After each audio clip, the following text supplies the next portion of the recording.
Alright. I literally took a freaking power nap. I honestly didn't feel like streaming today. But I gotta keep grinding. Alright, let's start. Let's start. Alright. Oh my god.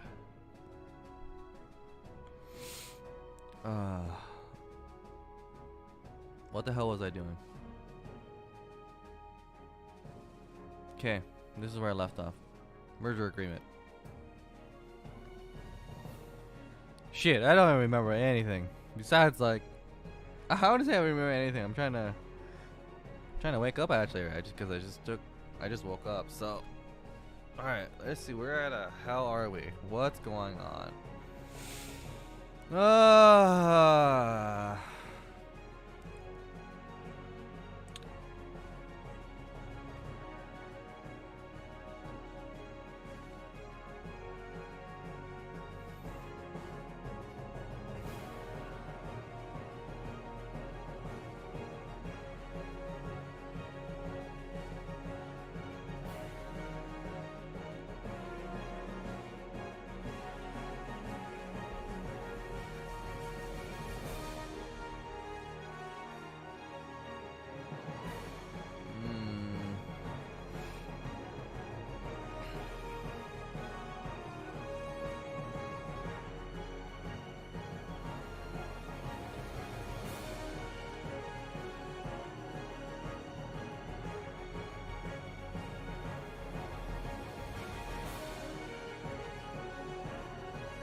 2.27 billion dollars.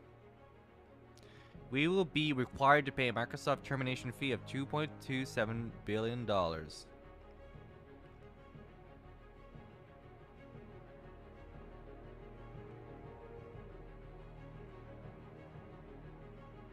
A reverse termination.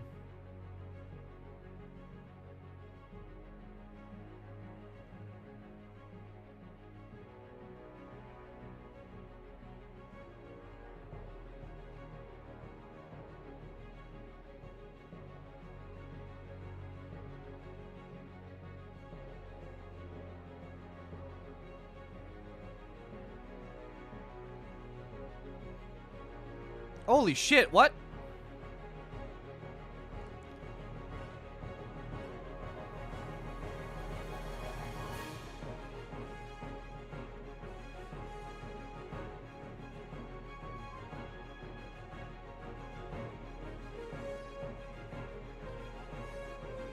At a special meeting of stockholders.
You know what? I'm gonna have to highlight that.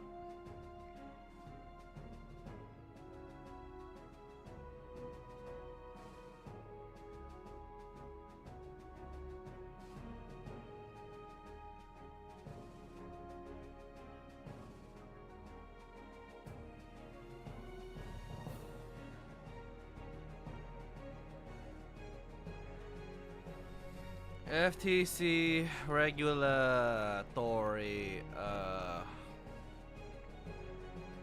acceptance.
I don't know how this keeps falling.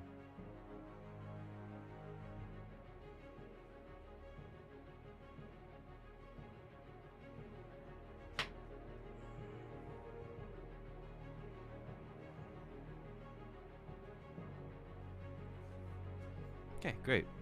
There we go. So Activision, Blizzard segment.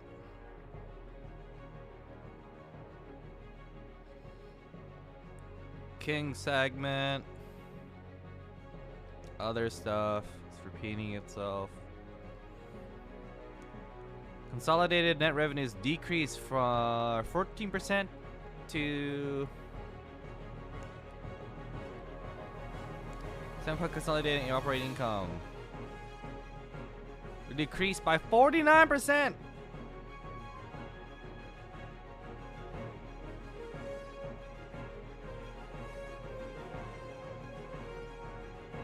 I love how this is a highlight. This is bad.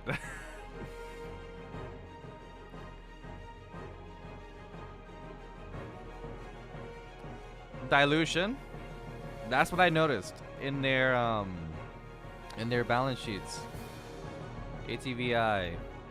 I noticed their like shares are being diluted. I'm like, what the hell is going on here? Like, are they clearly not having that enough money?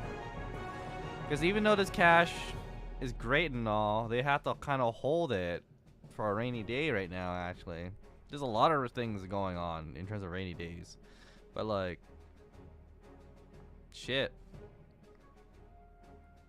it don't look good. Like, year 2022 is pretty bad. I gotta check the other 4 years though. Like, this is, I'm only checking 2022, right? So I gotta check what's going on in the previous years and see what they were thinking back then. Like, I'm curious what they were thinking in 2021.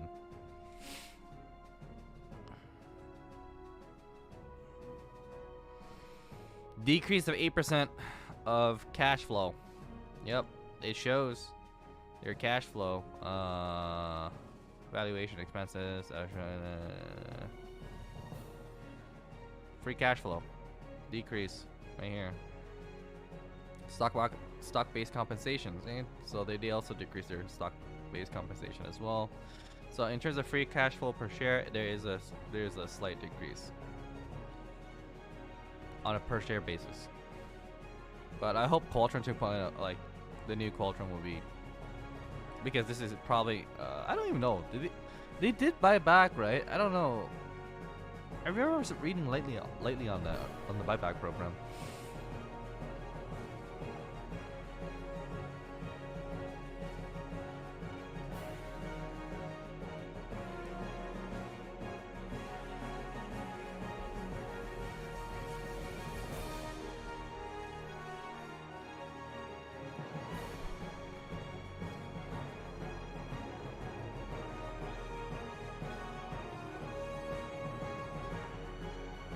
So red net revenue is 986 and 848 respectively.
I feel like I'm too stupid to read this shit. What the hell? Based on carrying amount of deferred revenue and deferred cost of revenue as of September 30th, 2022, change result in a decrease in the net revenues.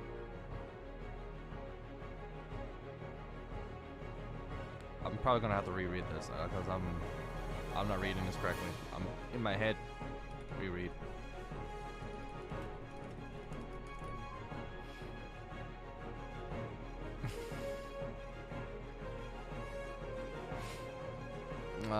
Financial results.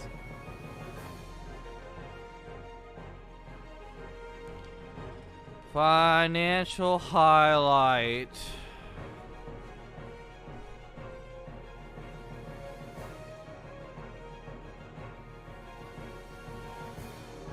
For the years of percentages of consolidated net revenues from revenue sources that are recognized at point in time and from sources that are recognized as over time and other would follow as. So most of their revenues, subscriptions. It sounds like it. It sounds like this is subscription right here. And point in time sounds like sales from like purchases. Why am I seeing? No, I don't want it. I don't want this. What the hell?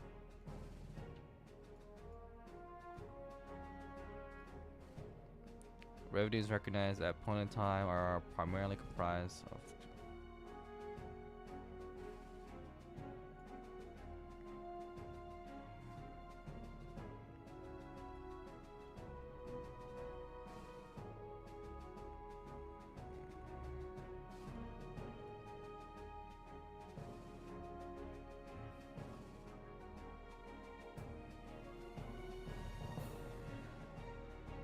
release dates. So October 22nd, when referred herein, is inclusive of Call of Duty Warzone 2.0 from the release of November 1622, Vanguard, Ops, Mobile. Okay.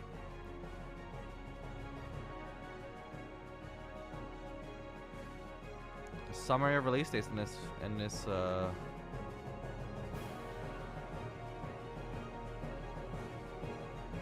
Yeah, summary of release dates. Title releases.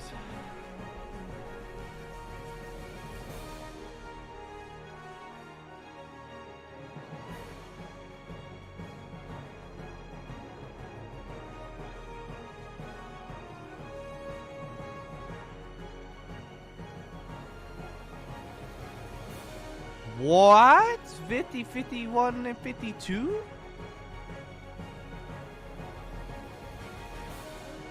'22, 21, 2020. Generated by consumers from Australia, Brazil, Canada, China, France, Germany, Japan, Mexico, Korea, Taiwan, and UK. Oh, I'm actually curious.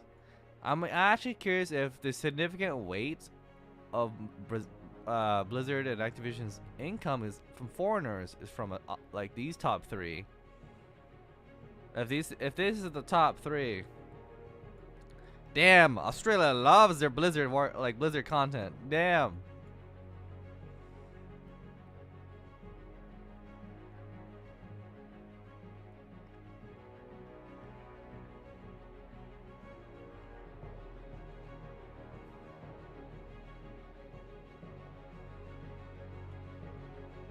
International sales.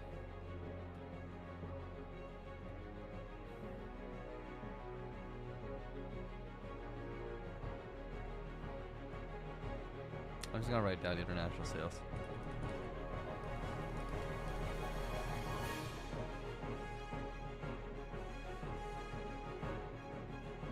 Operating metrics. The following operating metrics are key performance indicators that we have evaluated our business, and the key drives our operating metrics are presented in order of significance: net bookings and net in-game net bookings. Okay. We monitor net bookings and in-game net bookings as key operating metrics, evaluating the performance of our business because they enable analysis of performance based on the timing of the actual transactions with our customers and provide a timely indication of trends in our operating results. Net bookings is a net amount of products and services sold digitally or sold in physically in the period and include fees, merchandise, and publisher incentives, among others. Net bookings is equal to net revenues, excluding the impact of from deferrals. In-game net bookings primarily includes net of microtransactions and downloadable content sold during the period, and in-game net revenues. What the hell is net booking then? Wait, what? Net booking is the net product services sold digitally. Okay, that's net bookings. In-game net bookings. Oh, okay, so net bookings is the price of point purchase. In-game net bookings is microtransactions. Holy shit! So there is a slight increase in Are they using basis points? So are they saying it's 1.6%? Because there's no way they're in hell they're gonna say 16%. If I'm reading this correctly, that sounds like they have increased their revenue into their net bookings by 1.6%, and they increased their in-game microtransactions 2.82%. It sounds like it. Primarily due to 205 million increase in King net bookings, driven by a high net bookings from in-game purchases in Candy Crush franchise, and 185 million increase in net bookings driven by Diablo Immortal, Overwatch 2, partially offset lower net bookings from Diablo 2, Resurrected, and World of Warcraft, as revenues from the release of Dragonflight were offset by lower subscription add-on revenues. The increase in net bookings offset by 203 million decrease in Activision bookings, driven by the lower net bookings of Call of Duty Vanguard as compared to Black Ops Cold War, partially offset by net bookings of Call of Duty Modern Warfare 2 as compared to Call of Duty Vanguard. So this is the overall business. They're talking about COD now. The increase of in-game bookings for the year of compared to the year 31st, 2021, it was primarily due to 481 million Blizzard increase in Blizzard in-game net bookings, driven in-game net bookings of Diablo Immortal and Overwatch, and 163 million increase in King. Okay.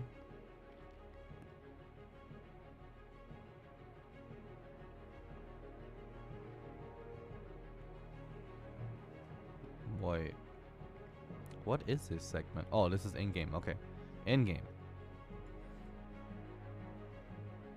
I'm getting confused how this works now.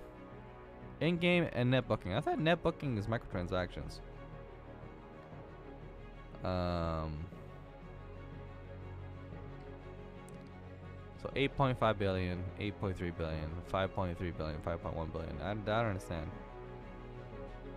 Downloadable content. Net bookings.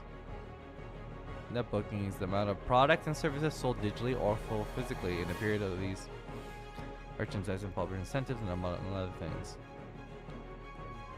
Net bookings is equal to net revenues, excluding the infected. Yeah. So what the hell is a net booking considered in King's game? I thought that game's loaded with nothing but microtransactions. Isn't that how it works?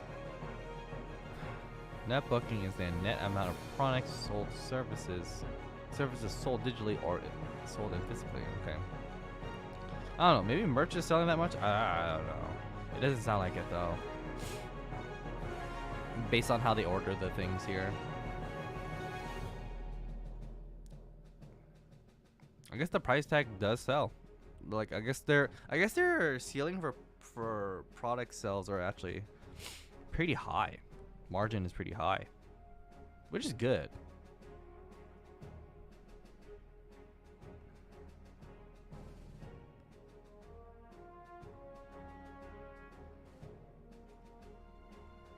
Monthly active users.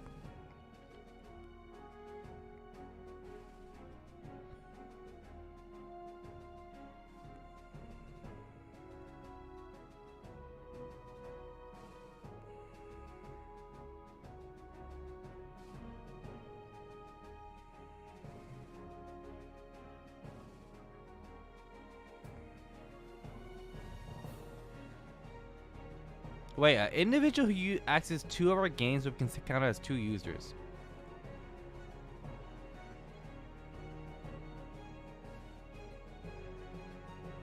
Two users, okay.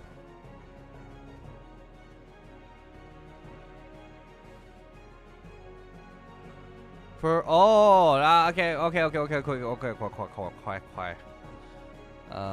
for Blizzard, an individual who accesses the same game on 2 platforms or devices in the relevant period would generally be counted as a single user. Rely on third parties to publish games.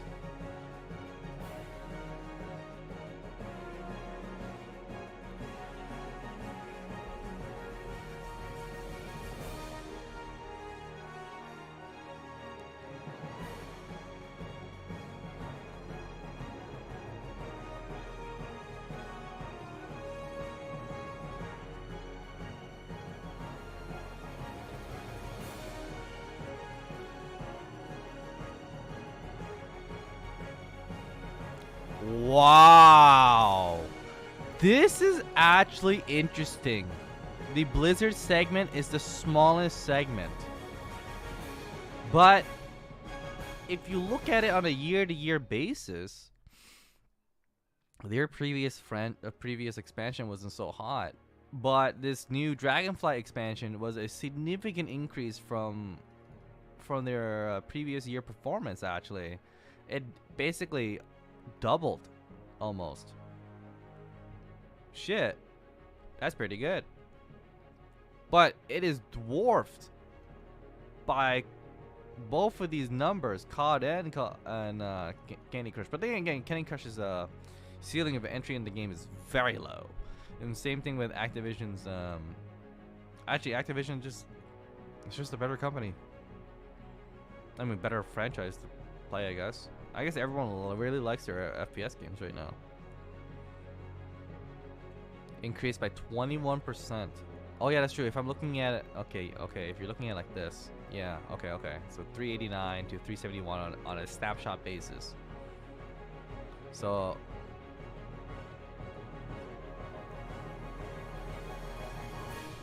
monthly active users. So remember, like, I have to also remember that this includes Classic and Dragonflight. So there's probably like a classic release at this time, this part of the year. And also this is also accounting people who like this is also including people who bought Dragonflight as well. Okay.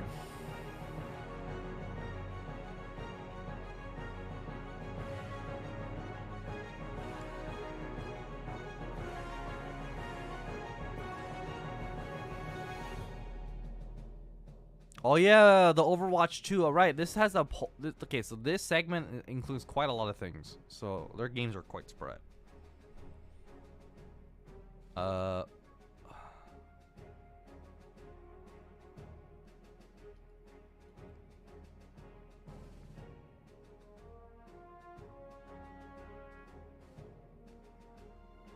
Yep, Overwatch 2. Overwatch 2 was a very big increase in their monthly user activity. Mobile gaming and free-to-play games.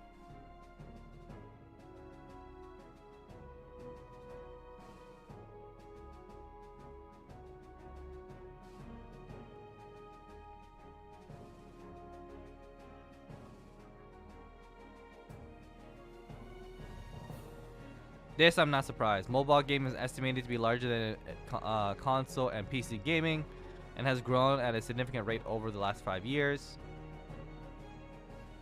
Successful live mobile titles in the market. Right, right. Blizzard does have a mobile game. Diablo Immortal.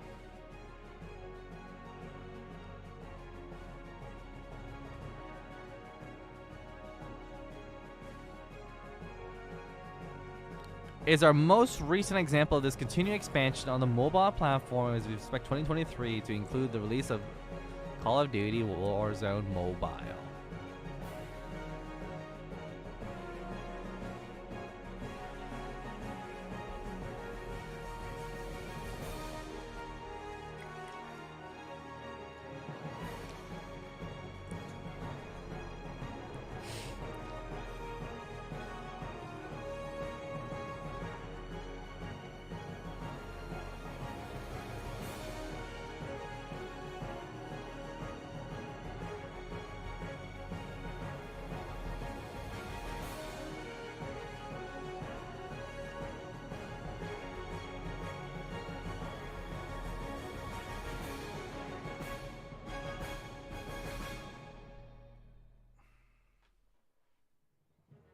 Totally forgot my phone is dying on me. Probably charge it just in case.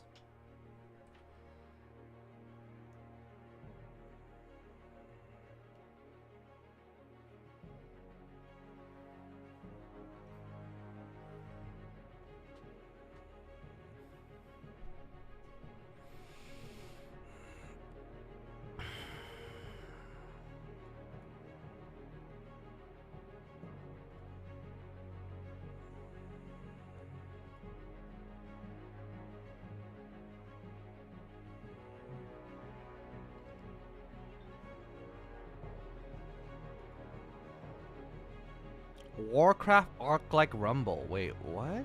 What is this? Is this public information? Hold on.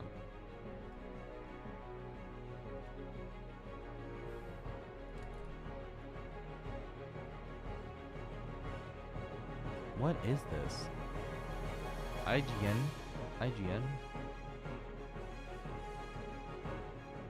What the shit? Oh, it's this game. I do remember seeing this. Isn't this the tower defense? Cinematic extended gameplay.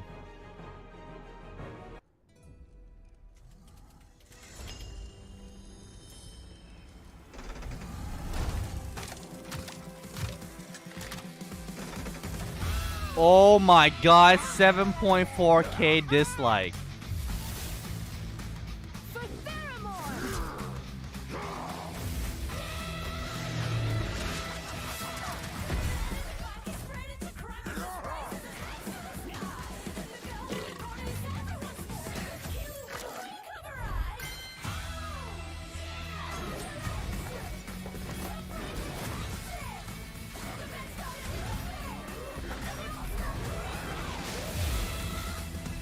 This game looks slow as hell, not gonna lie.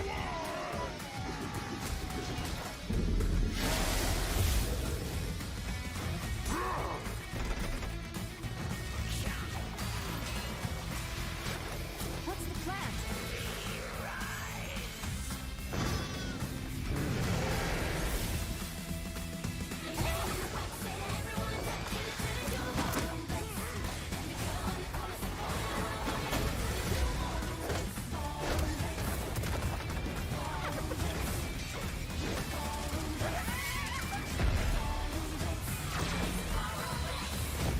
Isn't this game style like Clash Royale? Hold up.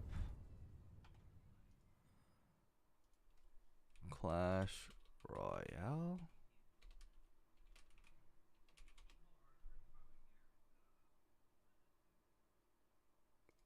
Gameplay. It's the same, isn't it?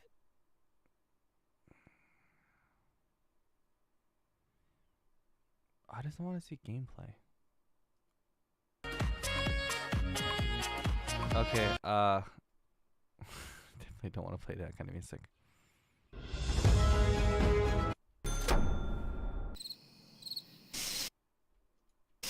My bank just locked me out. We're currently closed. Oh, that's not bad. But my mini P.E.K.K.A. connected with my Mega Knight and my Mega Minion Horde. Oh, my word. Oh, this is good. His mini P.E.K.K.A. versus my mini P.E.K.K.A. I'm going to... All right. Now I know what this game is. Now I know why they're upset. But at the same time, imagine being a lifetime Warcraft fan.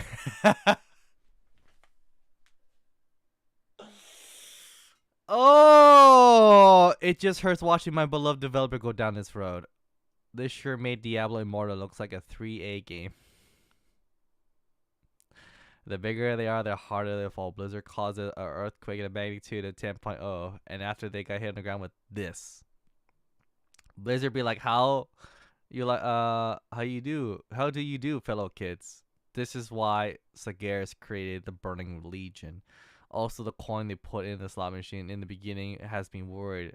Not gonna lie. Seeing this makes me want to open a certain turn-based RPG in the same style as Divinity 2. Wow, no dislikes. Everyone must be loving it. This... That's funny. Well, everyone must be so trying this brand new... Look what they did to my boy. Warcraft skin... Clash of Clones. Yeah, Clash of Clans. That's what I thought. Like, I don't know what the hell this game is, but yeah. What could go wrong?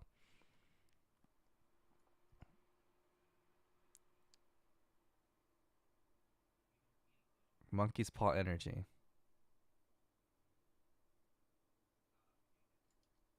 You know what? My reaction to this is actually positive. And the reason why I think this is positive is simply because they're trying to get away from their standard staple model. Because catering to these people is an impossible game. You literally cannot please them. They'll ask for more and keep asking for more and keep asking for more. And I understand it. I understand what they're feeling. Like, if I was a business operator, and I'm looking at it as a business operation point of view, right? I would feel like absolute garbage as the business operator seeing all of this.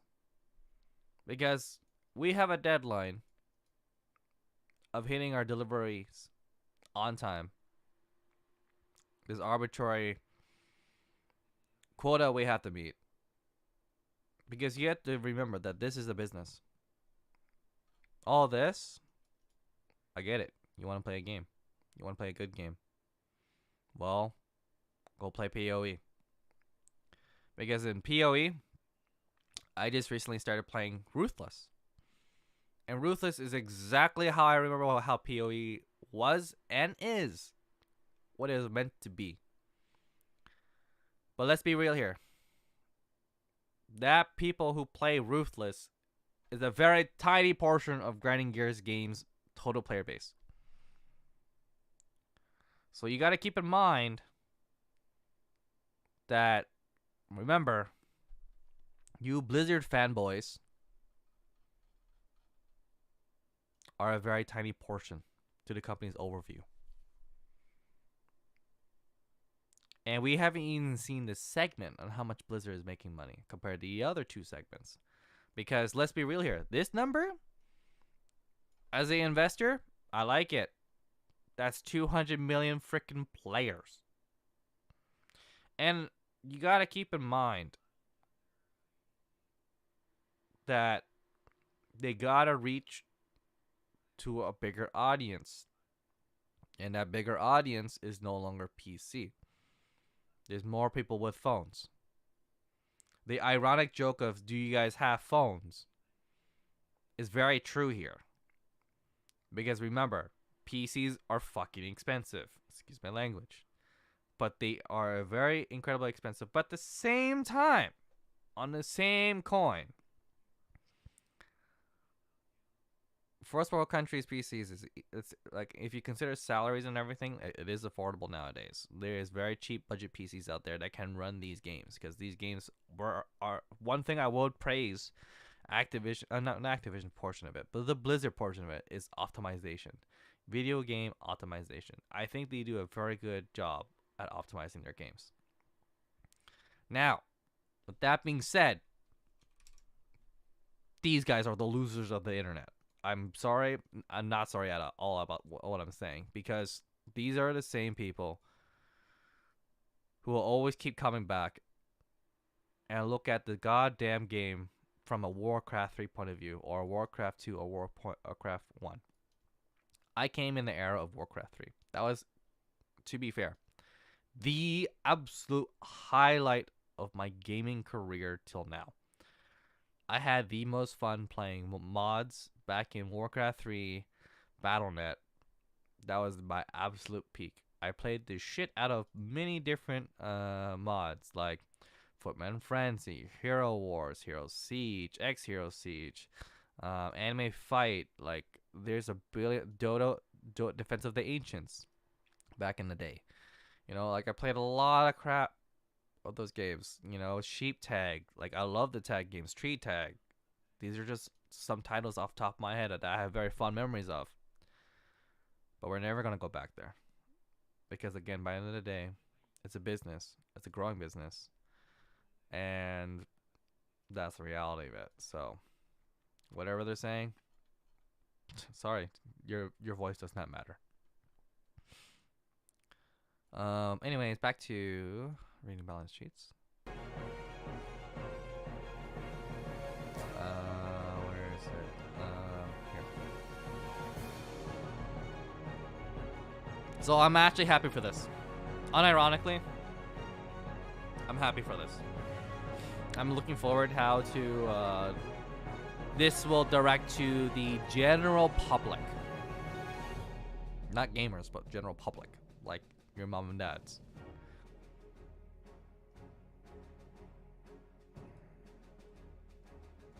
God damn it, I'm just trying to highlight this so I can view it later.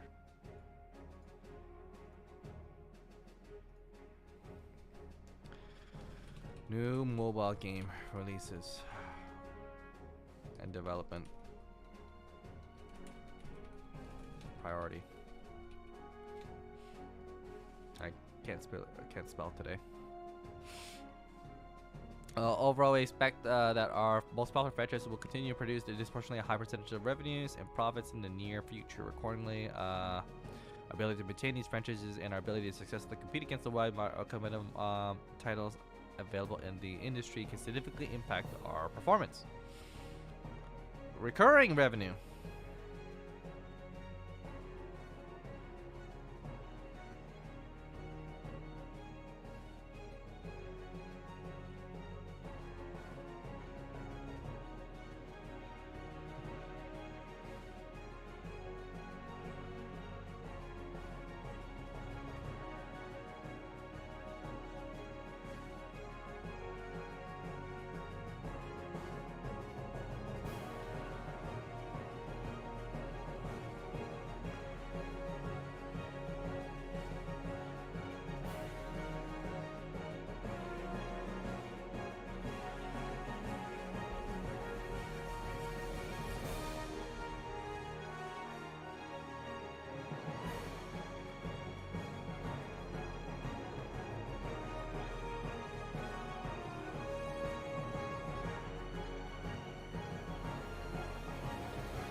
So yeah, this just means that we make more money on a long-term basis with these subscription games.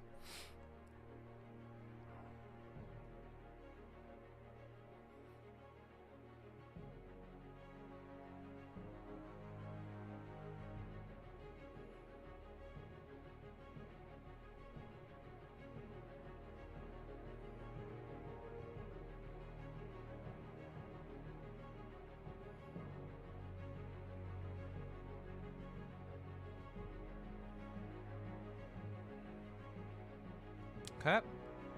Increase competition for talent. Okay, that's good stuff.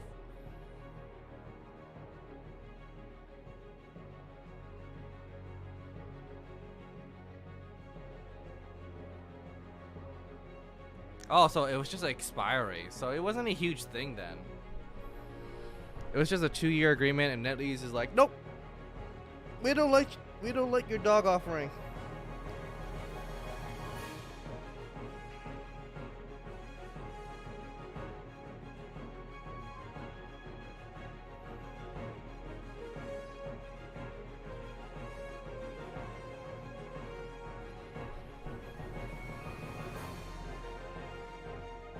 So these are unaffected, so.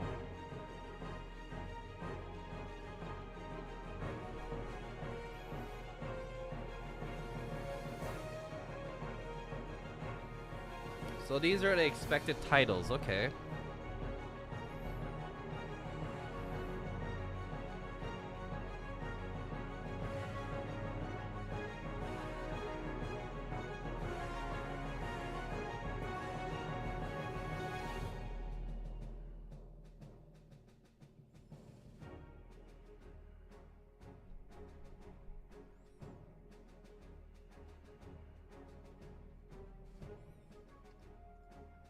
Okay, this is data. Okay, net revenues for the years. $2.3 billion of product sales compared to the $1.6 billion of product sales. In-game, $6.4 billion, $5.8 billion. Total revenue, 8.8 to 7.5. So a slight decrease. Actually, I wouldn't say slight. That's actually a pretty big decrease. $1 billion of decrease in revenues. What the hell happened? Cost of revenue, product and sales. Cost. So they decreased the cost. Software royalties. Decrease the software royalties. Game operations and distribution costs. So there's an increase in operation costs. Increase in software royalties and amortization. Increase in product development. Increase in marketing. Increase in G&A. Holy shit. That's like a $200 million freaking increase in G&A. What the hell? Restructuring and related costs. Not sure how to write home about that, but. So there is a slight increase. Actually, a $300 million increase in their operations. Operating income. So their income was obviously much higher because their net revenue, right? Increased expense of debt, so there's no increase of debt. Other expenses, so there's other occurrence of expenses that happened this year. Income before tax expense. Income tax expense. So overall net income, significant decrease in my eyes. This is actually pretty big, from almost like $2.7 billion down to a 1.5. That is literally a $1 billion difference in net income. Not good. So they're making less money in a year. I was gonna call this net revenues. Net income. Net income. Total net income. 22 and 2021. So there's a decrease for sure. Consolidated net revenues. The key driven changes in the consolidated results of operating segments, results, and sources of liquidity are presented in order of significance. The following table summarizes the consolidated net revenues of and in-game revenues amounts in millions. Consolidated net revenues versus in-game revenues. So again, this is product point sales, and this is their microtransactions. So from the looks of it, there is a decrease of 9% of net microtransaction purchases and a decrease of 14% on their product purchases. Interesting. In-game net revenues primarily, so like overall everything's going down. But then again, it kind of makes sense. I gotta read the 2021, 2020, and 2019 balance sheets. I'm gonna read them much quicker the next time around.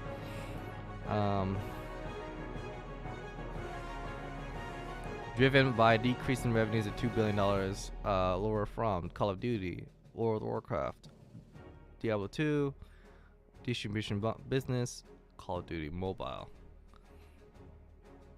So was primarily driven a decrease in $2 billion due to lower revenues from these games. The decrease was partially offset by the increase of revenue from these games. Yo, your boy Diablo Immortal is saving the company, ironically enough. That's funny. The remaining net decreases in the revenues of driven by various other titles. I would say this actually contributed more and this contributed more. Oh wait. It's in order, isn't it? So this game right here saved the company. Unironically enough. Number one company selling game / franchise. So this is order of significance. Even though monthly user activity is massive compared to Blizzard segment, the King segment did not net as much income as Diablo. But then again, the development cost for Candy Crush, I would say, probably not that big either. So I kind of am interested to see how that works out. The increase in in-game net revenues. So these are the microtransactions. So there's a significant decrease of net revenues from here, here, and here. The offset by Diablo Immortal and Candy Crush. So their microtransactions is saved by the day.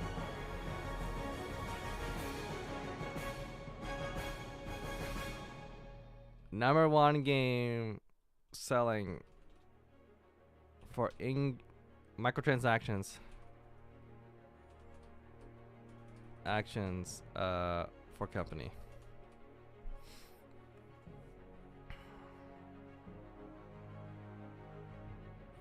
Decrease was further offset by increase in-game net revenues. That just sounds weird. Whoever wrote this was just weird. Increase in-game net revenues in-game.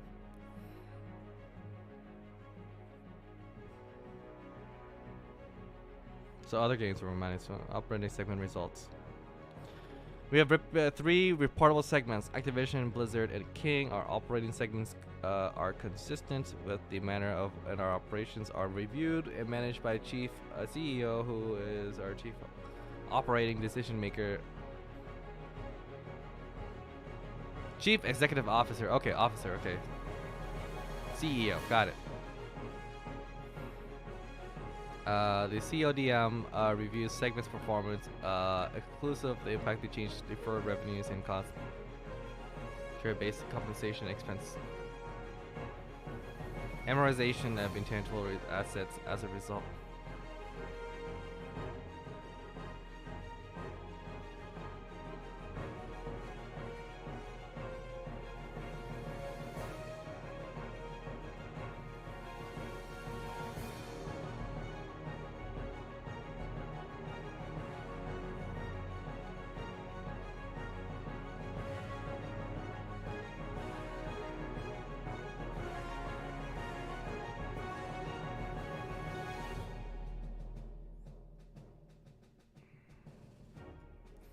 So wow. Wait, what the hell happened between here and here? What is this huge jump? You're telling me that in your year 2022. Oh, this is increase and decrease. Okay. I was worried for a second there. I was like, there's no way these numbers make sense. So, okay, so segments. There we go, net revenue. Okay, I gotta look at it vertically, not horizontally. I was reading this incorrectly here. So there's a decrease of $200 million. A increase of $200 million. An increase of $200 million. So they kind of flatlined almost. Intersegment net revenues. Intersegment revenue reflect licensing and services fees charged between segments. Okay. So overall,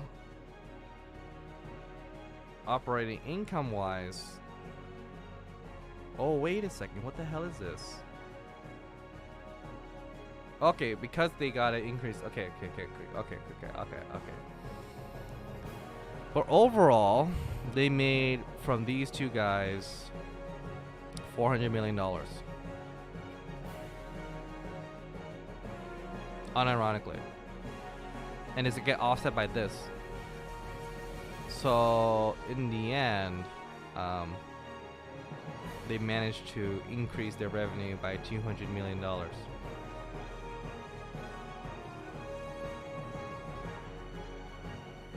No.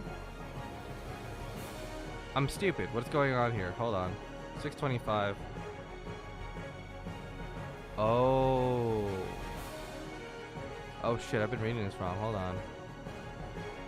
$2 billion. But the net operating... How does this math make sense? Why is it 625? 625 from what? Like, why is it... Oh, is it including the operation expenses and everything? Oh, Okay. So, okay, this number I should be looking at more carefully. So there's actually a $500 million decrease. So about $300 million lost here, about $70 million lost here, and about 20 million lost here. That means the other segments.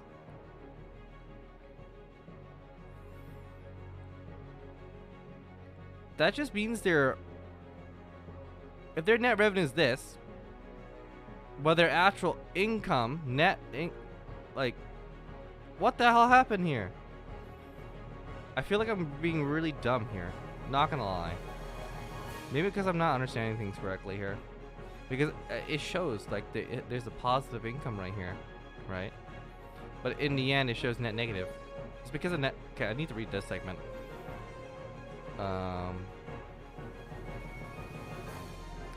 This is really interesting. Operating results.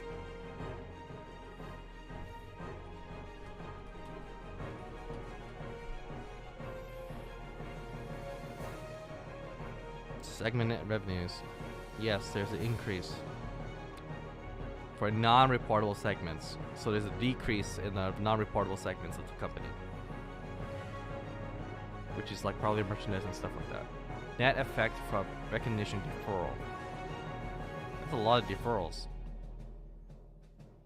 2. Reflects net effect from recognition deferral of deferred net revenues, along with related costs of revenues on certain online enabled products. Okay, this part I still don't understand.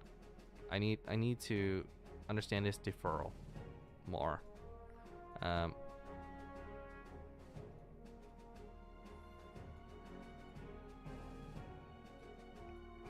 Look up deferrals.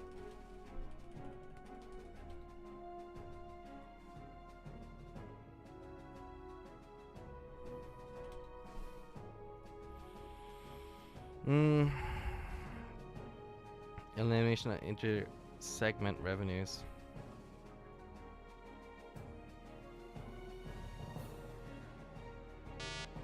Oh. Break time. Oh, this was interesting.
Oh.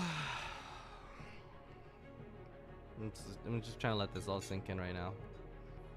So far my TLDR is telling me that in terms of game development, they're going to focus on mobile heavily. But at the same time, what I'm hearing in the Diablo 4 community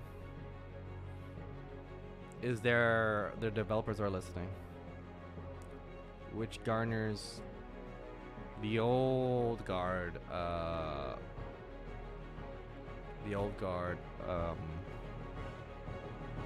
hopefully will continue to talk about good things about this company, but at the same time those old guards also do not matter, because the people who are buying this game, Diablo 4, I think Blizzard has done a very good marketing towards the mom and pops, just because the way that I see the game is being catered is very dumbed down compared to PoE. Because again, I played Diablo 3 on release. I remember those good days. I played Diablo 3 quite a lot. But by end of the day, I chose PoE simply because the content in PoE was much more enjoyable. Just that's the only difference. It is more my cup of tea. Yeah, I don't know. I can't really comment the ARPG a lot just because that's not my number one game kind of gameplay I play. I grew up playing way more League. That's more of my cup of tea. Just because it's easier to pick up and drop. It feels like it's easier to pick and drop. Whereas Diablo and PoE, I guess it for some reason I have a mental block playing those games. I don't know why. Maybe it feels like my progression just feels like it was just with seasonality, right?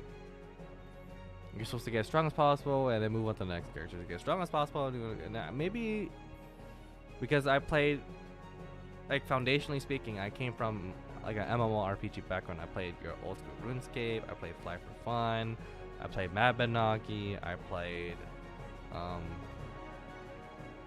Maple Story and there's a whole bunch of other games. Shin Megami Tensei Online, SMT Online. God, yeah, I love that game. I freaking love that game. But God, the battle system sucks. Not interactive at all.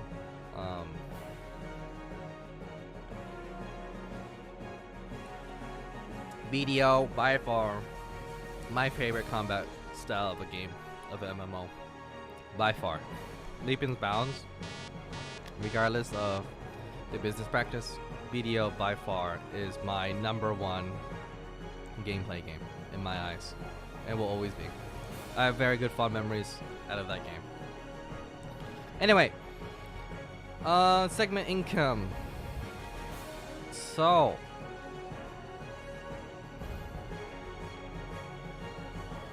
again, I don't understand this. Elimination of inter-segment revenues. Like, everything looks hunky-dory good. Maybe because they're, for balance sheet reasons, they deferred revenues. That's why this number is significantly lower. Because if you remove this out of the equation, right, you'd slap this onto this. I mean, this net offset difference,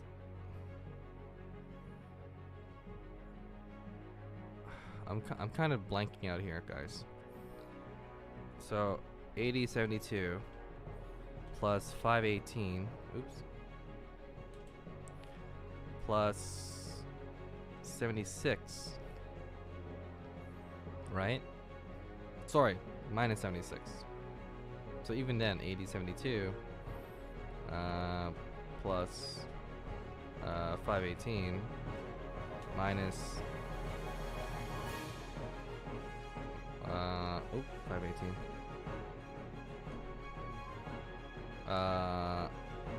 76, like, it's not enough. I don't understand how this number came to be then. Maybe it decreased by 986 as well. 986. Okay, that makes sense now. Okay, that makes more sense now. Okay. I'm not being dumb.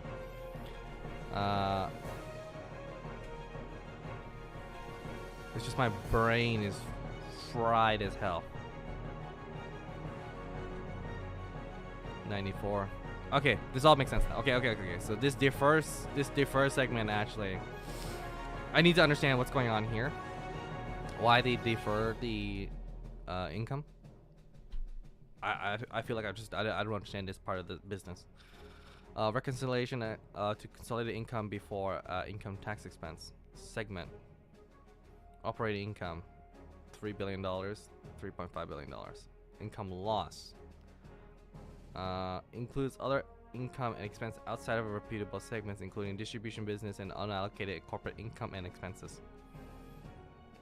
Okay. So they lost $22 million there. Net effect recognition, share-based compensation expense. Okay. Amortization of intangible assets, merger and acquisition and other fees, restructuring related costs.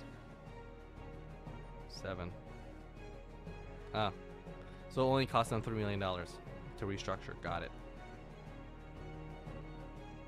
Oh wait, they came back earning $3 million out of it. So they spent. Okay, this makes more sense now. Okay. Partnership wind down. What the hell is this? Reflects the expenses related to wind down of a partnership of NetEase. Oh, I see. A publication of several publications titles which expired in 2023. Okay. Consolidating operating income. So with all these net negatives, I can understand why this is decreased now. Interest expense from debt.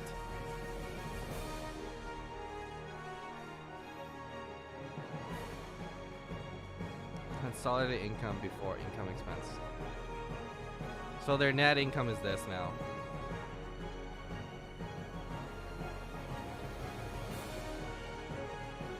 This is starting to make more sense now. Now I'm starting to read this balance sheet a little more correctly now. How this number came to be.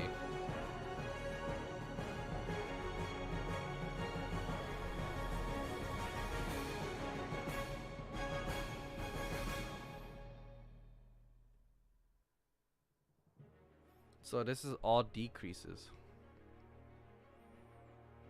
Decrease of 350, decrease of 73, decrease of 19. Decrease of $500,000.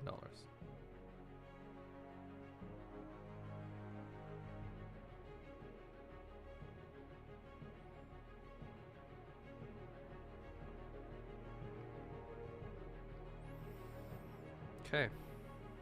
All net negatives because the things were deferred. I don't understand this deferral. I need to talk to somebody about that. Activision. The decrease in Activision segment net revenues and operating income year and compared to the year ended in 2021 was primarily due to lower revenues from Vanguard compared to Black Ops Cold War, primarily partially offset increase of Call of Duty Modern Warfare. The decrease in segment operating income was driven by higher product development costs, primarily driven by increased costs due to expanded development teams, and primarily offset by higher capitalization. So expensive.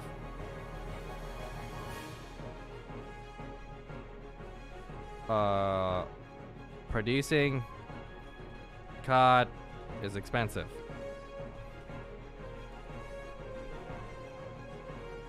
The increase in Blizzard segment net revenues for the year ended compared to the year was primarily due to high revenues from Diablo Immortal and Overwatch 2. This increased segment of net revenues partially offset by lower revenues from World of Warcraft as revenues from the release of Warcraft. Okay. The decrease in segment operating income despite increase in driven by higher cost of revenues primarily from Diablo, partially offset by lower software amortization and royalties of Diablo the Resurrected, and higher sales and marketing costs. So they are the only reason why Diablo Immortal and Overwatch 2 did well is because marketing costs, actually, because they marketed quite a lot, I guess, from the sounds of it. Product development costs were comparable year over year, with increasing costs due to expanded development teams being offset a higher capitalization of development costs.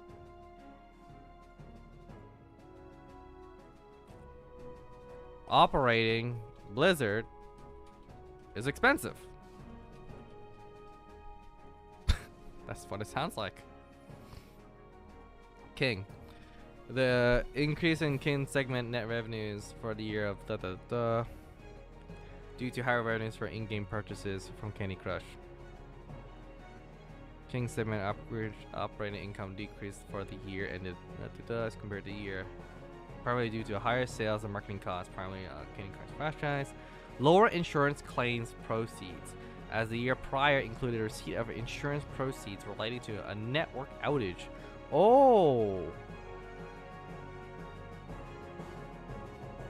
From changes made by third-party partner, which inadvertently impacted some users' ability to play. Oh, and spend money in games.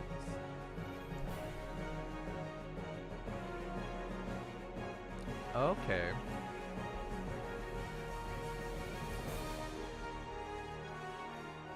That's interesting.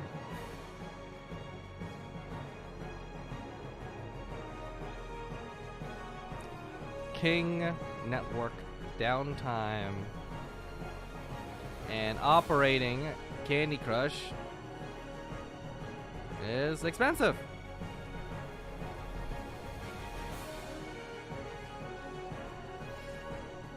Foreign exchange impact.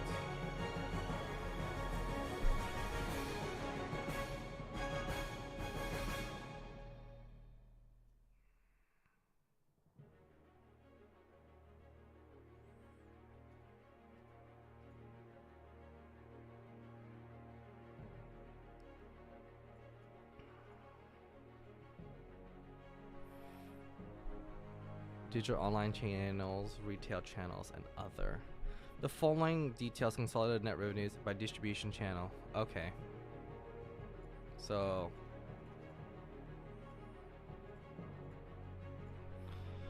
net revenue by distribution.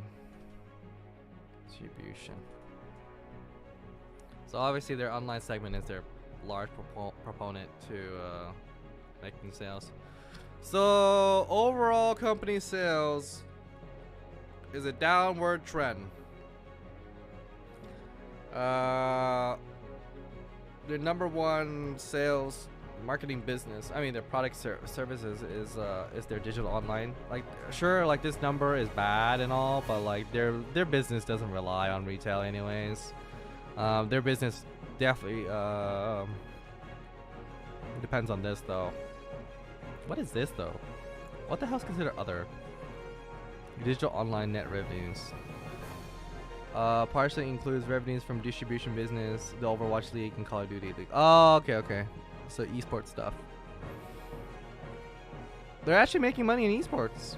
Nope, not lied. They're mine. They lost $60 million or $56 million to be exact. But it's no difference. No difference. But their digital online sales is that's a pretty big jump. $1 billion dropped. That's pretty significant of your business model being dropped. The decrease of revenue digital online distribution compared to the year probably due to Call of Duty Vanguard did not do as well. World of Warcraft didn't do as well. Diablo 2 didn't do as well they wanted. Again, I really want to reiterate this time and time again. Diablo Immortal was needed. It saved the company from collapse. Holy shit. Unironically, this game right here, the most hated game, is actually Diablo Immortal, you know, Activision Blizzard savior.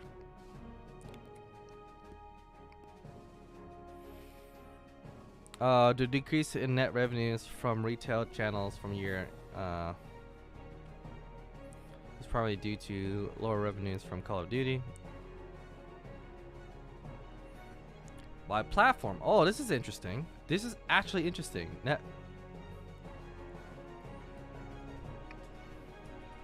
Now I'm getting this is the fun part. Like, I can't believe I'm finally at the fun part. It took me a while. It took me what? 3 streams to get here? This is fun. I love this. By platform. Console decreased by $800 million. Holy shit. That's actually quite a large portion of their sales, actually. Oh my god, they're mobile. What? They actually eclipsed. And mobile. Well, the PC gaming kind of just shit itself.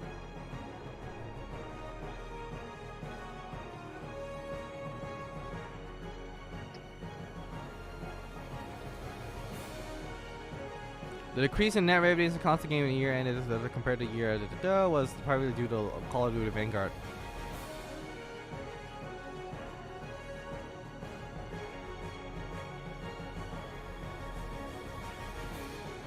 Dude, Call of Duty Vanguard sucked. Is basically what I'm getting here. That's all it sounds like to me. It is tooting the horn saying Call of Duty COD Vanguard sucked. Performed poorly. From expectation. From franchise. Okay, I can't wait until I read like Sony's balance sheet. I'm actually super excited now. Like, this is actually good. Actually, no, not. I want to read EA's actually. I actually want to read EA's. But anyways, I need to see Call of Duty Vanguard.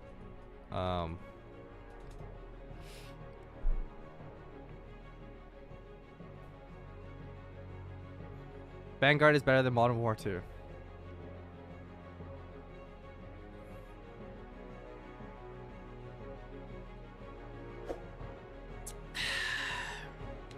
I don't know why I'm doing this today. As y'all can see, today we are here on Call of Duty Vanguard. I don't know why, but today I just had the urge to come back to Call of Duty Vanguard. This is the played this game. Wow, this is really interesting to come back to, man. Oh my, I'm getting like crazy PTSD. Yeah, they just only give you guys 5 seconds to drop a like. If you guys don't drop a like, you fail the mission and you get bad luck, so I wouldn't risk it. Does Mastercraft have a cool inspec at all? I mean, it's glowing. It looks insane. Wait, what is that? I've never seen this. I've literally never seen this before. What the hell? Okay. So, man, if Call of Duty Vanguard can have this content, why can't we have this content in Modern Warfare 2, the newest game? Oh my god, I'm slide canceling, and I'm freaking playing Radar, which is Dome from Modern Warfare 3. And that's what I've been playing the most in Modern Warfare 2. I've been playing Dome. This is trippy as hell. Why does Vanguard actually feel really, really good coming back to it in 2023 after playing MW2? Like, I feel like it should be like this. Typically, the new game is supposed to feel the best. I guess not this time. Let me know in the comment section. Were you guys a fan of Vanguard? I'm assuming most of you guys were. Wait, this gun, it looks like insane, bro. I don't even know what I'm looking at. Yeah, I feel like obviously a lot of people didn't. This looks no different than what I played back in like 10 years ago. Like Vanguard, just because of the World War II theme. The World War II theme, I'm not gonna lie, is probably the worst era for Call of Duty games. When they go like, I played Modern Warfare 2 on console. Back to World War II, they really go back to World War II, and it's like, I don't know, man, they intentionally make stuff worse because of, like, you know, sticking to the timelines and stuff like that. When in reality, it's Call of Duty, man. It's a video game. It's supposed to be unrealistic. Wait, this gun just keeps getting better and better. Yeah, it kind of sucks that, like, we don't have, like, any mastercrafts or anything like that in Modern Warfare 2. Well, we got the attack dogs. I guess I'll put those on, man. I wish the slide canceling was in Modern Warfare 2. Like, this actually feels so much smoother compared to the movement. Like, I don't even know. There's no movement in MW2, but it feels a lot smoother compared to MW2. Oh my god, why? I'm not gonna sit here and praise Vanguard, because Vanguard was, I'm not gonna lie, man, they made some horrible decisions for this game. This game, for the most part, like 95% of the time, was boring as hell, and I never wanted to play it. Why? It looks like any other game of Call of Duty I've seen. Like, I don't get it. How did I die? Are you kidding? It's crazy that people are still playing this game. I wonder why. Why are people still on Vanguard? Like, I'm not gonna lie. Like, Modern Warfare 2 is a better game to me. What's the difference between the two? I don't know what that was, man.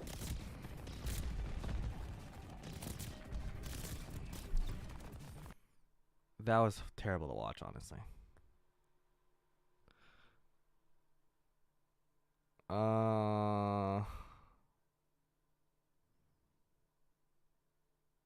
Vanguard did things better than Modern Warfare 2. Wait.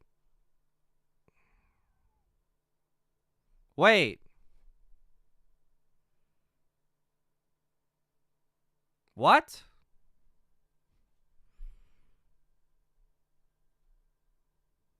Okay.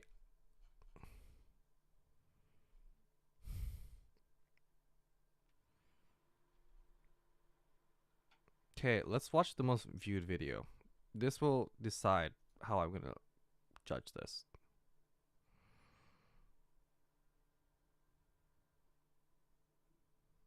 Okay, this is what I'm looking for. Oh my god, that's 40 minutes. Holy shit, I should probably set that aside. That's long. That's a long ass video. So I will make no judgment call on this, because I'm gonna react to this to see why, to be more informed why this did worse than this. World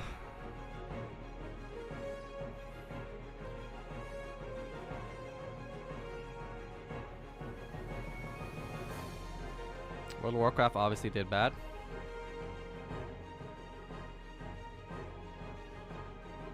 So they lost sales from Warcraft, basically.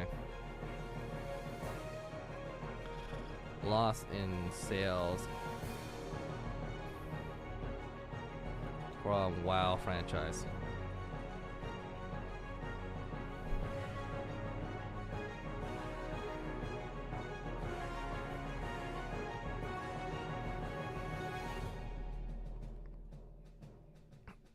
I want to know if this one actually means more than this one, because it didn't say that.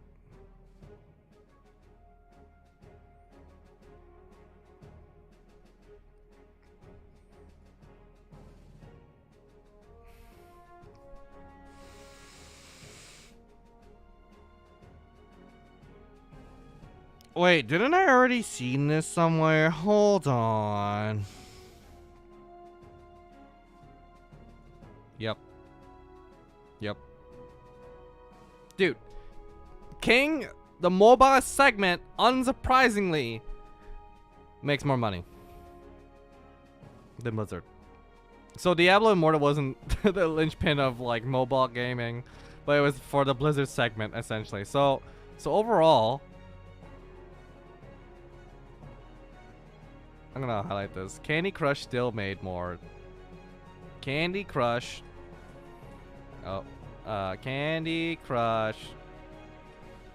made more sales than Diablo Immortal.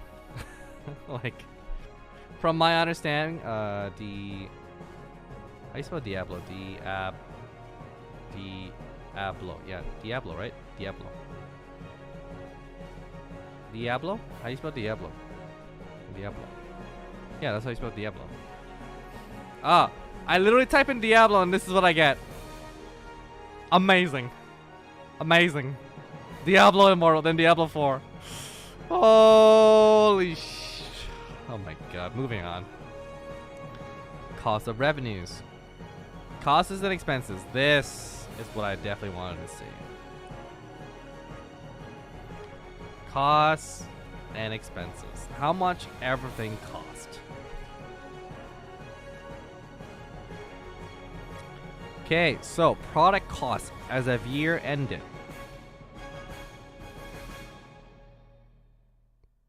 Wait, what? $519 million, $649 million.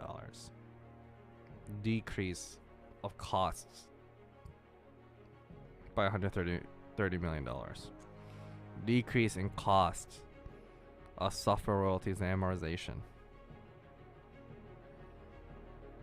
Cost of revenues, in-game subscription and other.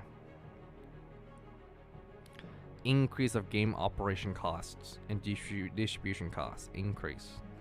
Software royalties and amortizations for those softwares increased. So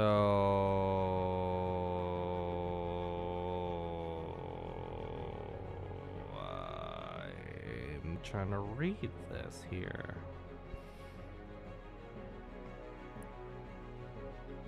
So overall, why am I reading this? I'm trying to read this correctly here, guys.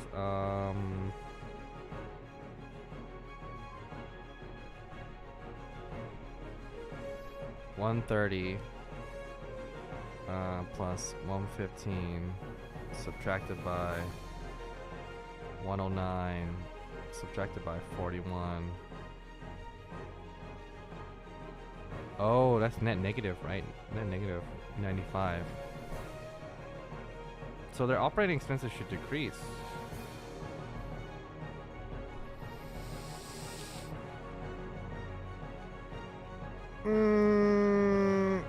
Oh.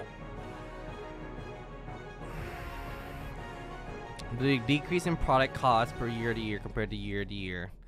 102 million decrease in product costs or distribution due to lower revenues. And 45 million decrease in product cost. Activision driven by lower product cost. The decrease in amortization product compared year ended was primarily due to 113 million decrease in amortization royalties from Blizzard driven by software numbers. Cost of revenues in-game subscription. The increase of in-game operation and distribution costs per year.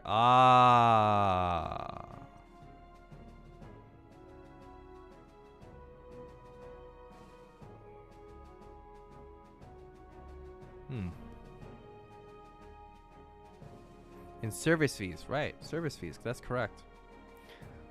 Your credit card transactions and stuff like that. Right, the fees, right.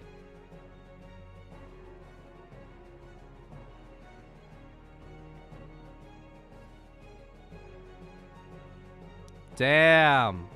55 million increase by Diablo Immortal.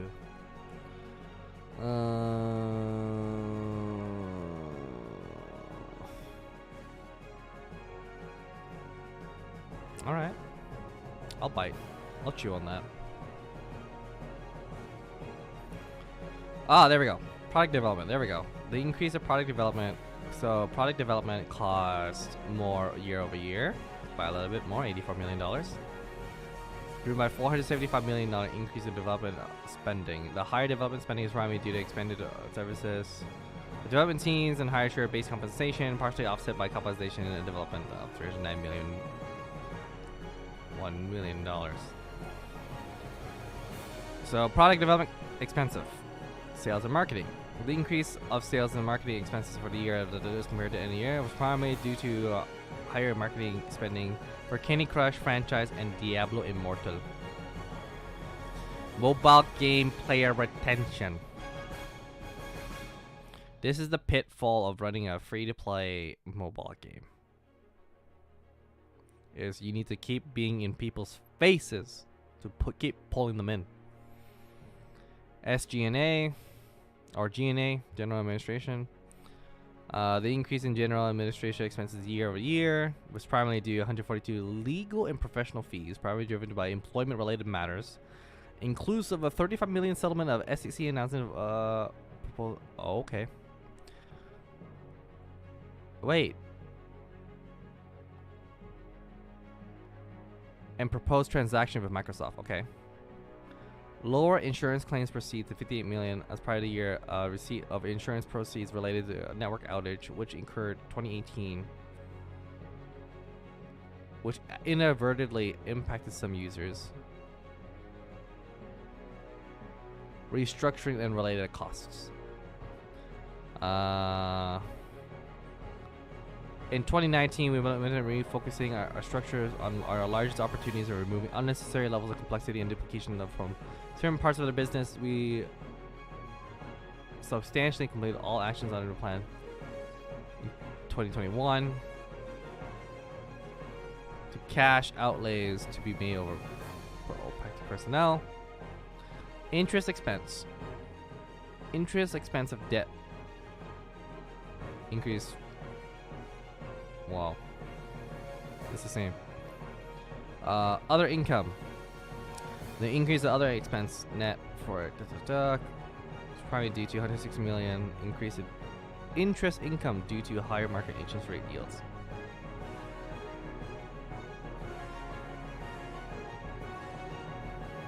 Oh. 182.13. The increase in other income expense net for the year as compared to year was primarily due to a 160 million increase in interest income due to market interest rate yields.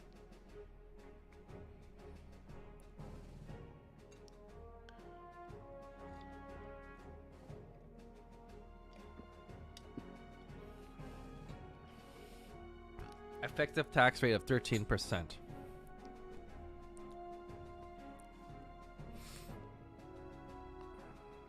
A mixed pre-tax income between countries and lower taxes on foreign earnings. That's actually pretty significant difference actually from 465 to 200. Damn, their financial team knows what the hell is up. Their financial team is really good. Like their finance department is on fire. What the hell? Like that's a huge increase. I mean decrease, sorry. Like 2%, that's actually pretty big.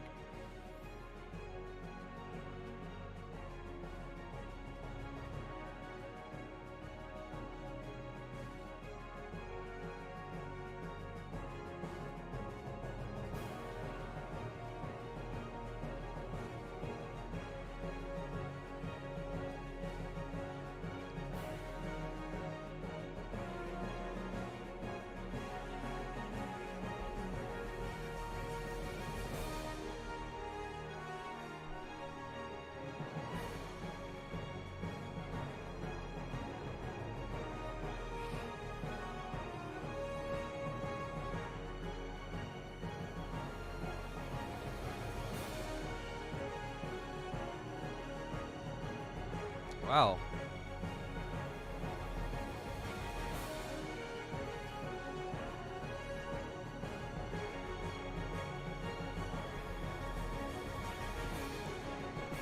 Very good tax team.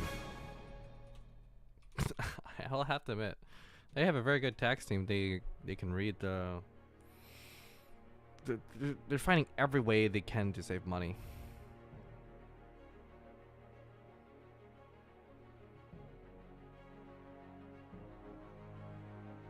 Ah.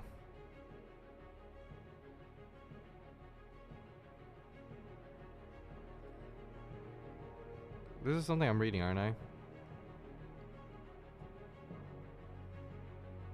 Yeah. Oh, 2021. I'm reading 2022. Right? I'm gonna just highlight this for now. Yeah, so that was 2021's balance sheet, which I will skim over when I can. Close that. Liquidity and capital resources. We believe our ability to generate cash flows from operating activities is one of our fundamental financial strengths. In near term, we expect our business and financial conditions to remain strong and continue to generate significant operating cash flows. We believe these operating cash flows in combination with our existing balance cash in cash equivalents and short-term investments of 12.1 billion will be sufficient to 12.1 billion sufficient to finance our operation. Wait.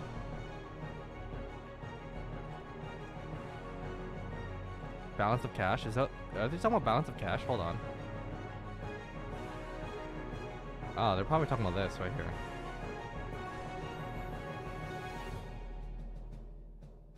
For the next 12 months and beyond.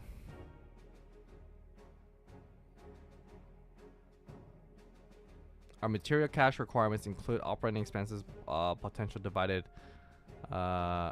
dividend payments, and share repurchases, scheduled debt maturities, the next, which is in 2026, capital expenditures, and other commitments as discussed below. Cash and cash equivalents held outside of the U.S. by foreign exchange subsidiaries was 4.6 billion, as compared to 3.9 billion. These cash balances are generally available for use in the U.S., subject in some cases to certain restrictions. Our cash provided from operating activities somewhat impacted seasonality. Working capital needs are impacted by sales, which are generally highest in the fourth quarter due to the title releases timing and holiday-related sales patterns. We consider on a continuing basis various transactions to increase shareholder value and enhance business results, including acquisitions, divestitures, joint ventures, dividends, share repurchases, and other structural changes. With certain of the foregoing actions, if we were to move forward with them, requiring Microsoft's approval under a merger agreement, which may not be unreasonably withheld, conditioned, or delayed, subject to certain exceptions. These transactions may result in future cash proceeds or payments.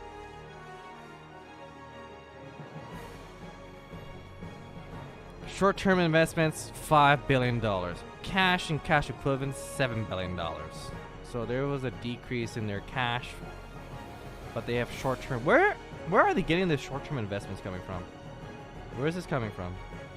Because there's a clear decrease in their actual cash segment right here.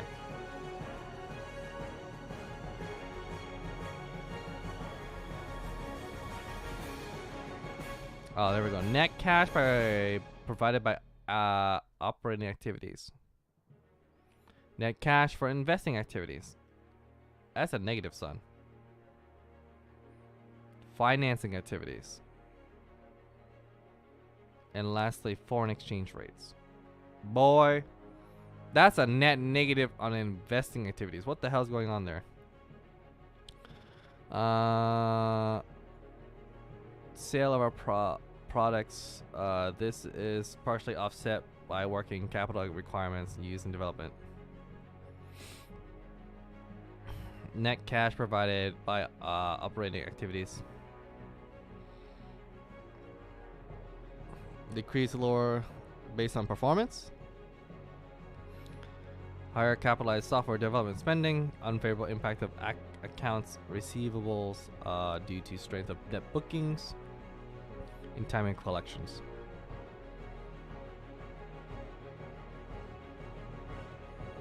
Due to such high amounts being paid in equity and lower tax payments.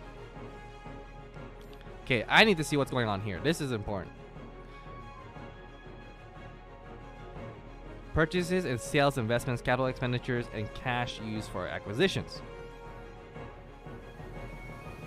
was $5 billion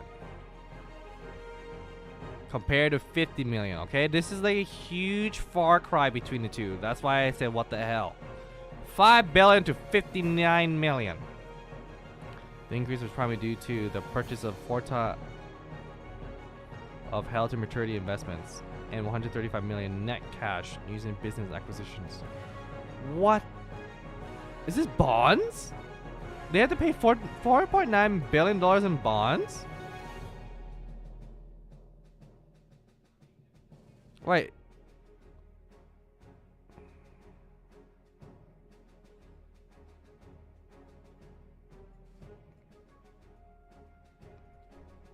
Payment to covenants?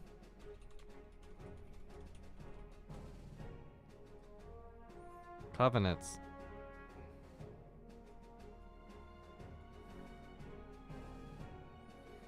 Net cash used in financing activities. The primary drives net cash flows associated with financing activities typically include proceeds from repayments of our long-term debt and transactions involving our common stock, including issuance of shares of common stock to employees upon exercise of stock options, as well as the payment dividends. Net cash used in financing activities for the year was 534 million compared to 521 million for the year ended. The increase was primarily 43 million lower proceeds from the issuance of common stock due to employees due to fewer employee stock options exercise, partially offset by 32 million tax. Net cash used in financing activities. Oh. This.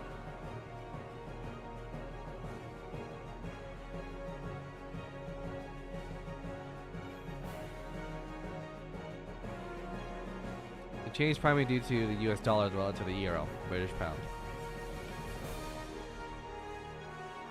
Our total gross unsecured senior notes outstanding is 3.7 billion, bearing interest at a weighted average of 2.87%. So net carrying amount is $3 billion. Oh, that's a lot of senior notes in 2026 that are to expire.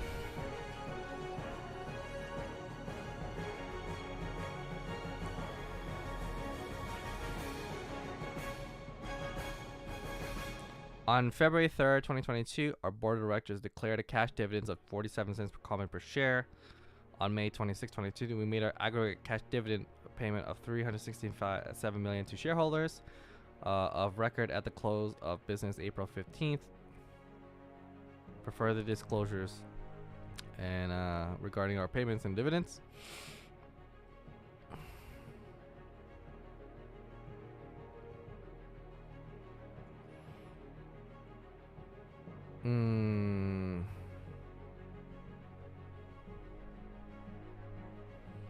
computer hardware, leasehold improvements, and software purchases.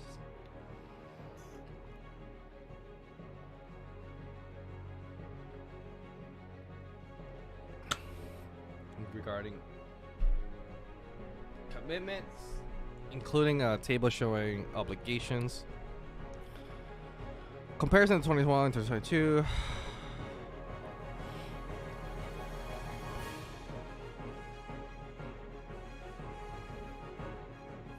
Capital expenditure, off-balance sheet arrangements.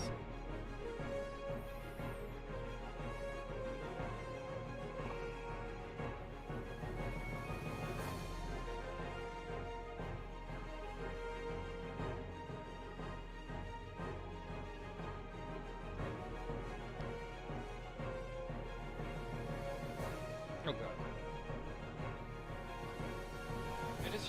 I just realized how dark my room was.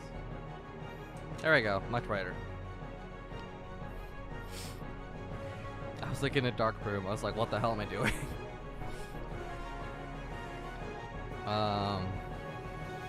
Critical accounting estimates. The preparations of the financial statements and conformity of US GAAP requires management to make estimates that affect the reported amounts of assets and liabilities at the date of the financial statements and the reported amounts of revenues and expenses during the reporting period. Actual results could differ from those estimates. The impact and any associated risks related to the estimates on our business operations are discussed throughout management's discussion and analysis of financial conditions and results of operations. Where such estimates affect our reported expected financial results, the estimates discussed below are considered by management to be critical because they are both important to the portrayal of our financial condition and the results of operations, and because they're application places the most significant demands on our management judgment, with financial reporting results on relying on the estimates about the effect of matters that are inherently uncertain. Specific risks for those critical accounts estimates described as the following paragraphs. For the detailed discussion, application revenue recognition. We generate revenue primarily through the sale of interactive entertainment, content, and services, principally for the console, PC, and mobile platforms, as well as through licensing of intellectual property. Our products span various game genres, including first and third person, action adventure, role-playing, strategy, and match 3. Significant judgment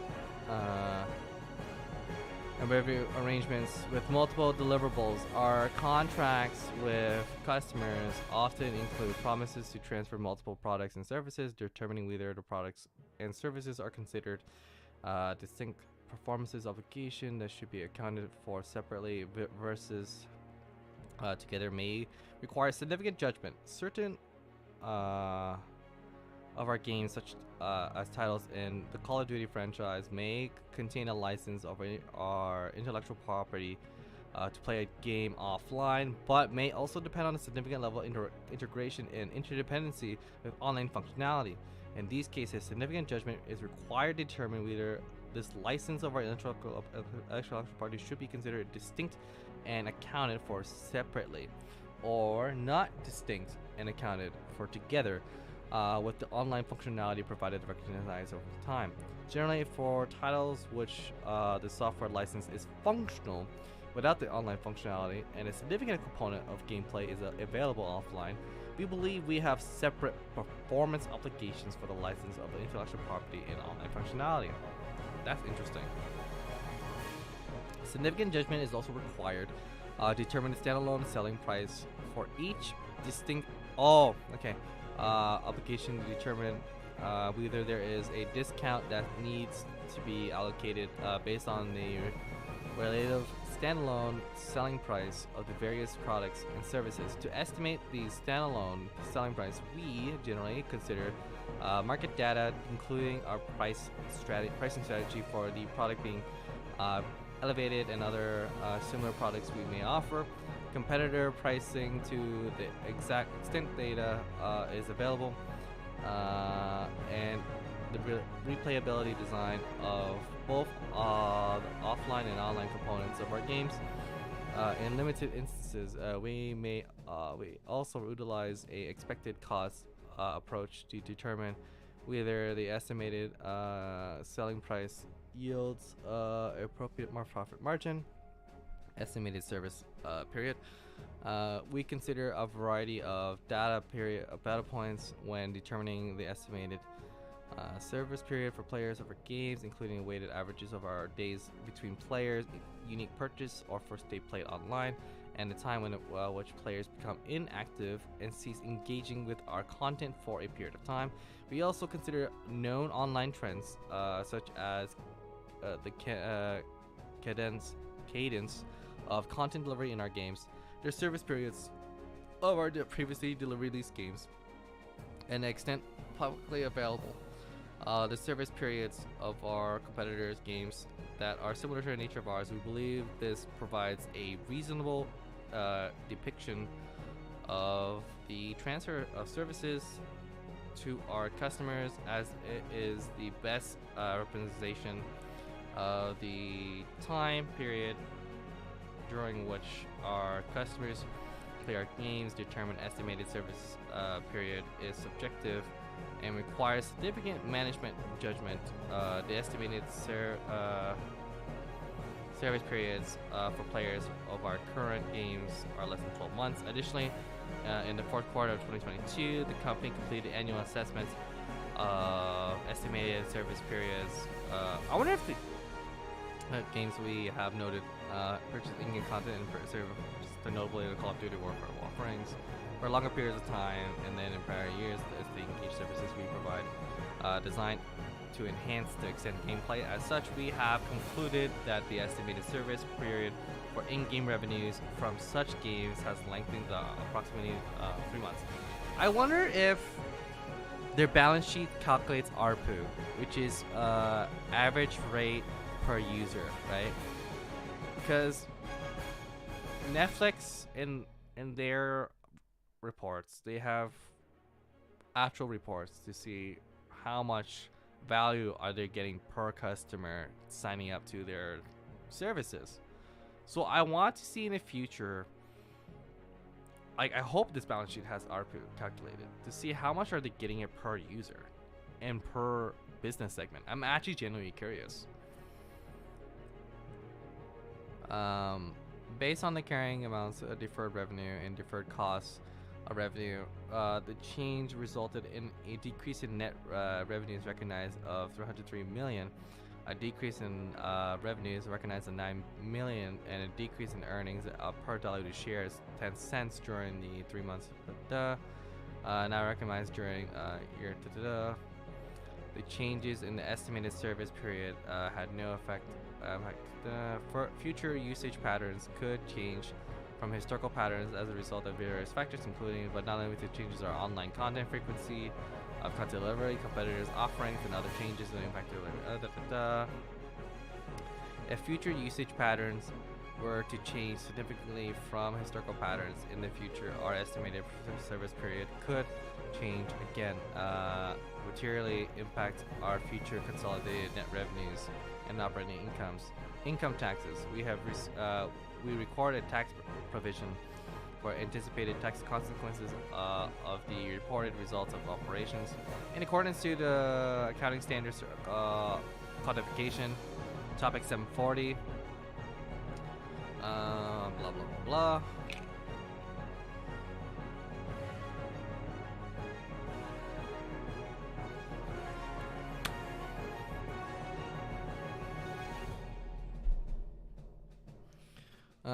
Two differences between the financial statement carrying amounts.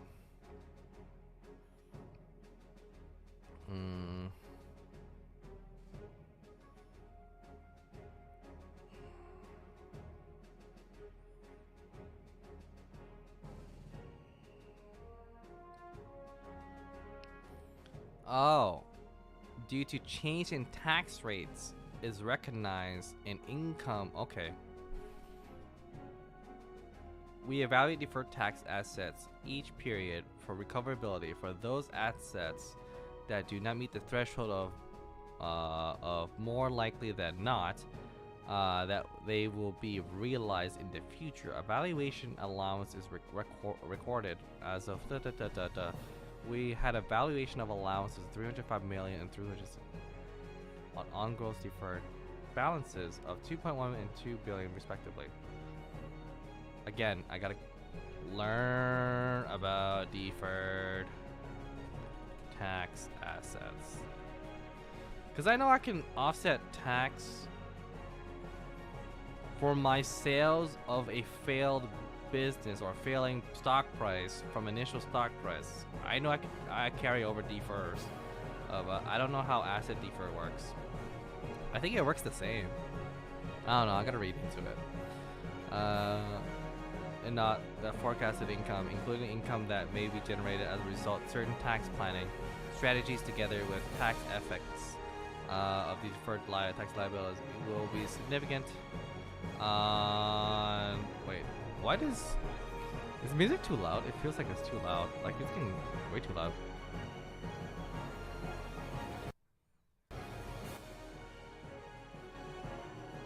Let's sit around there. Okay, that works. I was about to say, like, the music's actually kind of loud, actually. Maybe sit at, like, 30%? Yeah, something like this. This should be fine. Anyway, management believes it's more likely than not to forecast the income, including the income. Oh, now it's way too quiet.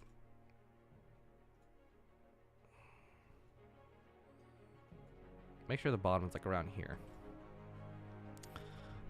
In event that all or part of the net referred tax asset made The calculation of tax liability improves time to make a judgment. Uncertainties and complex tax laws and accounting and guidance for uncertainty of including potential recovery of previously paid taxes, resolution of these uncertainties in a manner inconsistent with management's expectations could have material impact on business results of operations or interim in which uncertainty is ultimately resolved. Significant judgment is required evaluating them.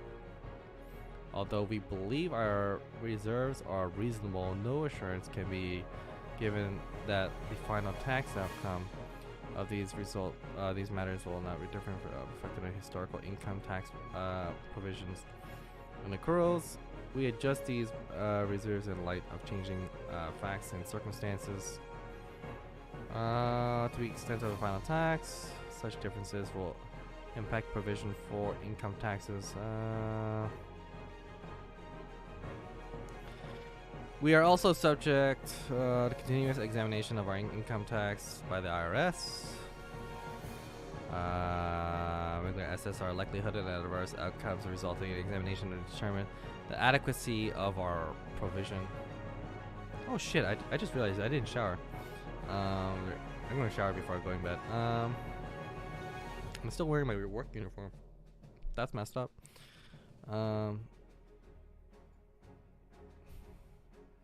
Software development costs. Software development costs are capitalized, recurrently feasible, technological. I'm gonna speed through this because this is a lot of jargon. This is related to fees to Microsoft and not Microsoft, Google and Apple. Capitalizing software, future recovery, software development, quarterly basis.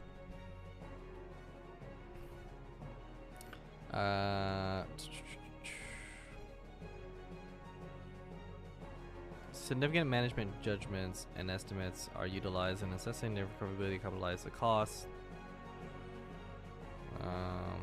Historically, our forecasted and actual product sales have been more than enough to recover capitalized software costs.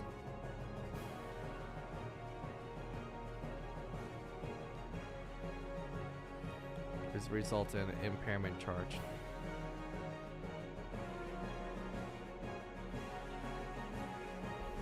Quantitative, qualitative disclosure of market risk.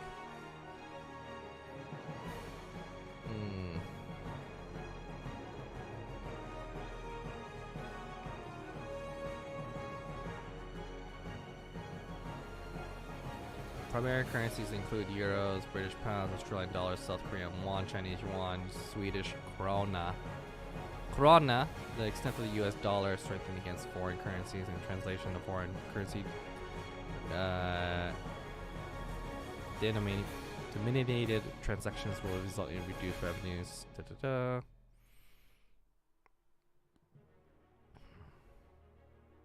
So again, it's when you get a bunch of foreign currency,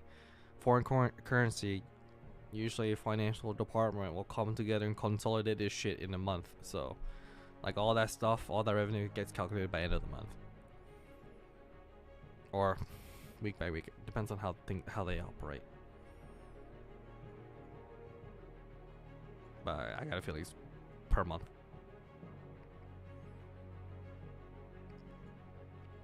The fair values of foreign currency contracts are estimated based on prevailing exchange rates.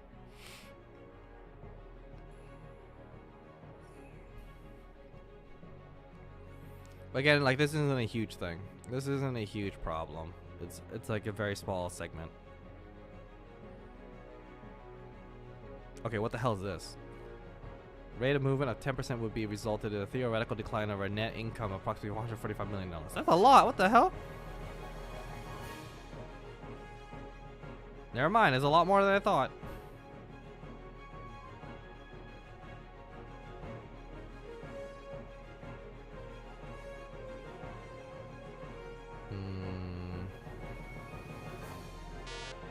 Oh wait. Oh wow. I guess the stream is done. Wow. Continue. Where you left off. Okay, wow. I gotta go shower, gotta do things. Today was really fun actually. I actually finally get to read their balance sheet, but holy shit. This part is like kind of irrelevant to me.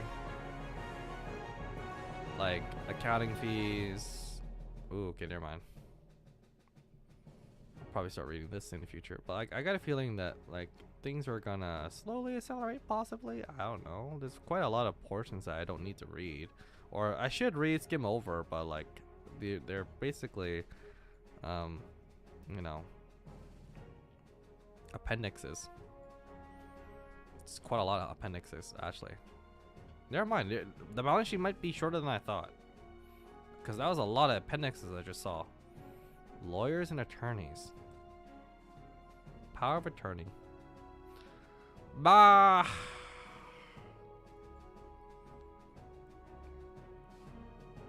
$2023. Notice a restricted share unit award.